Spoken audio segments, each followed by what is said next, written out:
माझं नाव महादेव शामराव पाटील, माली तालुका पन्हाळा, जिल्हा कोल्हापूर.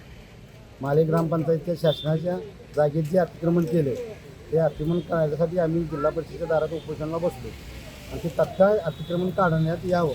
नसेल तर आमचं आम उपोषण असंच चालू राहणार आहे. सविस्तर म्हणजे महाराष्ट्र शासनाची जागा अतिक्रमण आहे, म्हणजे उट्टलगृह वगैरे केले आणि त्या जागेत त्यात हे नाही, काही नाही पण त्याला स्वतःला जमीन आहे 4.5-5 एकर, गावात घर आहे, त्याचा मुलगा शासकीय नोकर आहे आणि अशा असताना सुद्धा ग्रामपंचायत ते सरपंच त्याला पाठीशी घालून सगळं ठराव करून ते अतिक्रमण करायला त्याला भाग पाडले.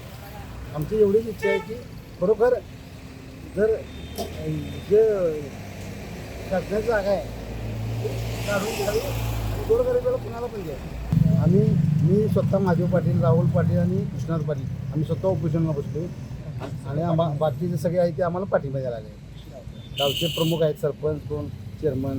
शासनाची हीच मागणी आहे की त्यांचे जे खाली शासकीय अधिकारी, तलाठी, ग्रामसेवक जे काम करतात त्यांना शासनाची जी जागा आहे ती त्यांना आबादी ठेवण्यासाठी तिने आदेश करावे आणि ते अतिक्रमण झालेलं काढून घेण्यात. हे आहे गोकुळचं श्रीखंड, अगदी जिभेवर रेंगाळणार. जिभेवरच नाही तर मनावरही रेंगाळणार. गोकुळ श्रीखंड, मनावर रेंगाळणार.